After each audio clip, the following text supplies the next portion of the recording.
There is a strange silence that lives between intention and action, a quiet, invisible force that holds your hand back when you know exactly what needs to be done. You feel it every time you stare at a blank page, a blinking cursor, or a task postponed for just a little later.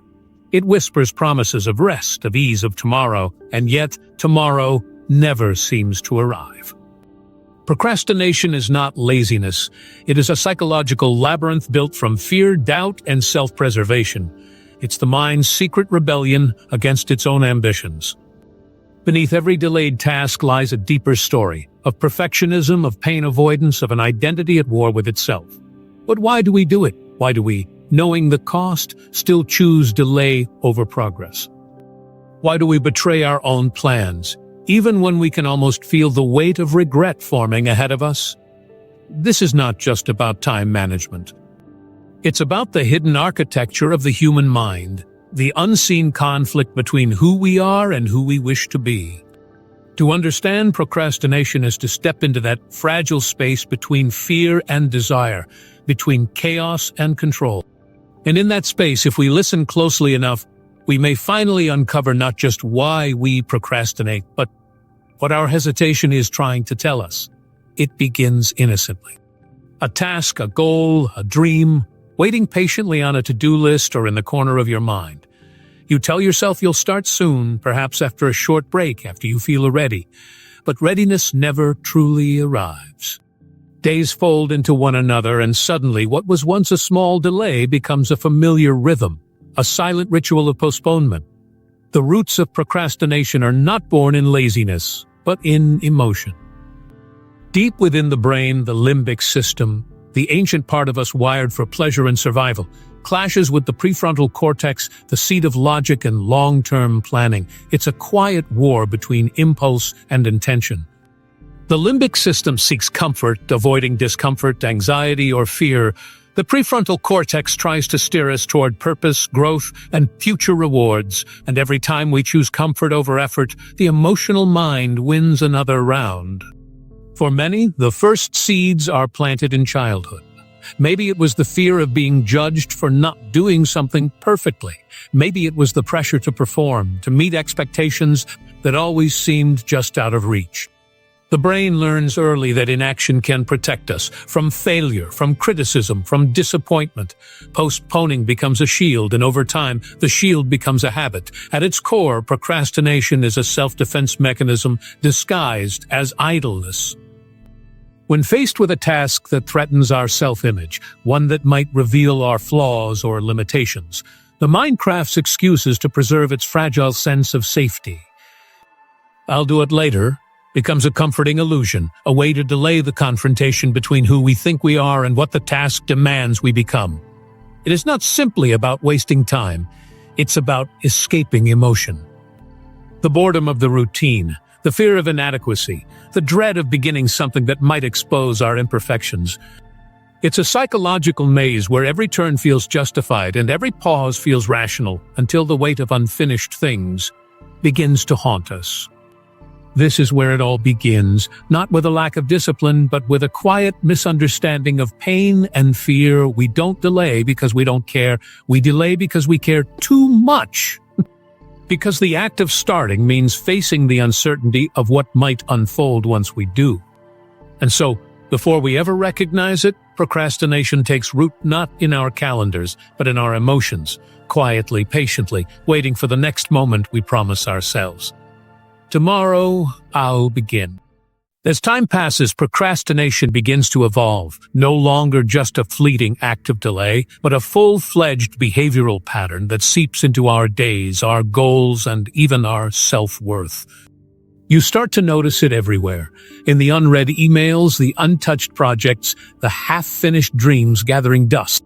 It's as if your life becomes divided into two timelines, the one you live in and the one you meant to live in. At first, you try to rationalize it. You tell yourself you work better under pressure, that creativity blooms at the last minute. And sometimes it does. The adrenaline rush fuels you, your focus sharpens, and you finish the task in a frenzy.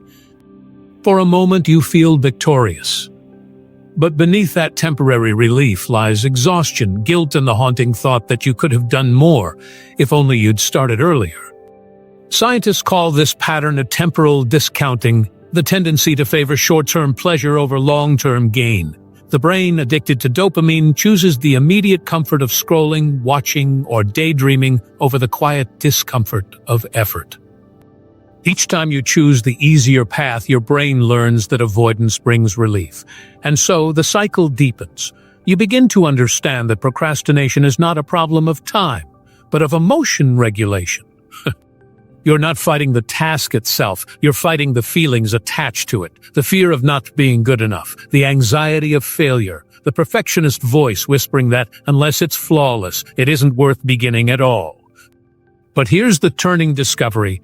Procrastination isn't laziness, it's a form of emotional self-sabotage, a coping mechanism meant to protect you from pain, but one that ends up multiplying it. Each delay creates a growing sense of guilt, and guilt fuels more avoidance. The loop tightens like a noose, leaving you trapped in an endless dance between intention and inaction. And yet, amid this inner chaos, there's a flicker of awareness, the realization that understanding this pattern means you can begin to break it. You start to observe your mind as it bargains, as it distracts, as it convinces you to wait just 5 more minutes. You begin to see the enemy not as the task, but as the emotion behind it. This moment of recognition is where the journey shifts. You are no longer merely a victim of procrastination. You are becoming its observer. And in that awareness, something subtle begins to change. The possibility of control, the spark of transformation, the faint but growing belief that perhaps you can learn to act, even when your mind begs you not to. Then comes the reckoning. The moment when all the postponed tomorrows finally collapse into today. The unfinished projects, the unread messages, the promises you made to yourself. They all rise like ghosts, demanding attention. You stare at the list of things you've avoided, and for the first time you see not tasks but reflections of yourself, of your fears, your doubts, your unspoken guilt. The silence that once felt safe now feels suffocating. Every delayed choice begins to whisper, "You could have been more." And that's when it hits. Procrastination was never just about lost time. It was about lost potential. You begin to realize that every moment of hesitation was a small betrayal of the person you wanted to become. The emotional weight builds. You feel trapped between the comfort of avoidance and the pain of regret. You wake up tired, not from doing too much, but from thinking too long. The mind becomes a battlefield, torn between the desire to act and the instinct to flee. You scroll endlessly, clean unnecessarily, do anything except what truly matters. And when the night falls, you tell yourself you'll start tomorrow again. The conflict deepens when you recognize the paradox. The very act of avoiding discomfort creates a greater one. The short-term relief turns into long-term torment. The dopamine that once soothed now betrays you. You crave control, but lose it each time you surrender to delay. You long for peace, but feed the chaos that keeps it away. Then comes the darkest realization. Procrastination isn't just a habit. It's a mirror reflecting everything you fear to face. The fear of failure, the fear of success, the fear of realizing that perhaps, if you truly tried, you might see your limits.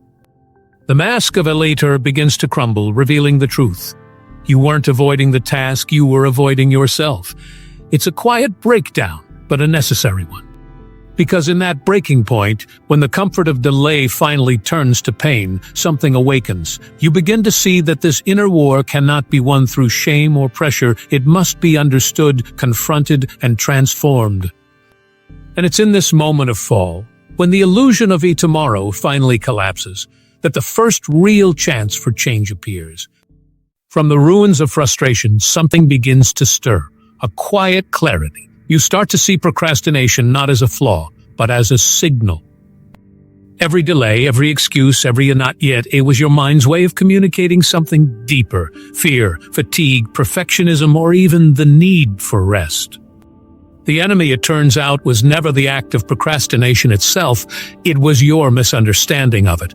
You begin to breathe differently. Instead of hating yourself for waiting, you start to listen. What was I trying to avoid? The answers are uncomfortable yet freeing. you realize that procrastination thrives in judgment, but begins to dissolve in understanding. Once you stop fighting yourself, the war quiets. You learn that action doesn't require motivation, it creates it. That the smallest step, opening the document, writing one line, organizing one thought, can break the spell of inertia.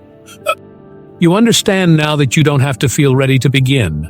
You just have to begin, and readiness follows. Gradually, you learn to work with your emotions, not against them. When anxiety rises, you pause not to escape it, but to name it. When perfectionism whispers that it's not good enough, you answer softly, let it be imperfect. You replace self-criticism with curiosity, guilt with compassion. The process doesn't become easy, but it becomes meaningful.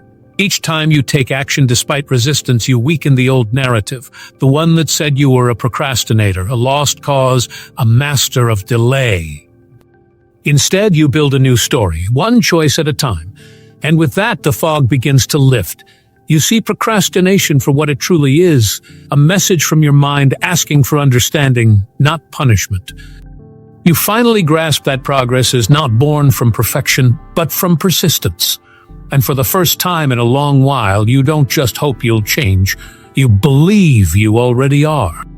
And then you understand, not as a thought but as a revelation, procrastination was never the villain of your story.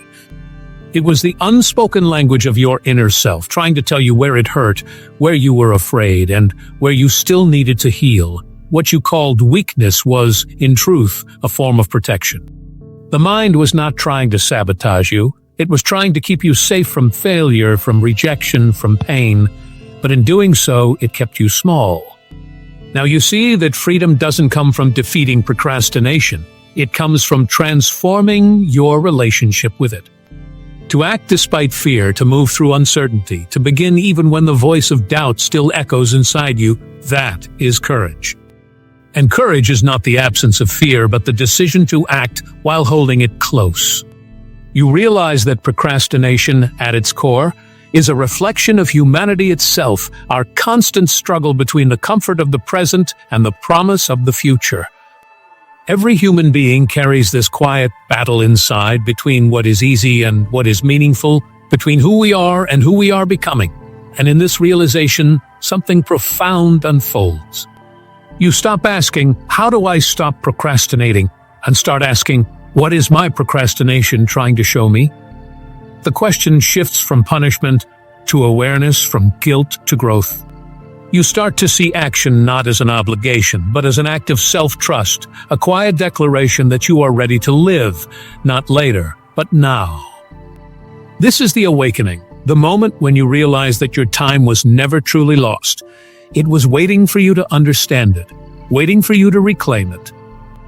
And in that understanding, procrastination ceases to be a chain.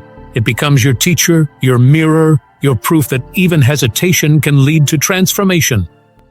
And so the story circles back, not to the beginning, but to a quieter, wiser place within. You stand now where you once stumbled, seeing with different eyes. The tasks that once felt impossible no longer carry the same weight. They are not enemies, not mountains, but moments, chances to grow, to learn, to create. You no longer chase perfection, you chase presence.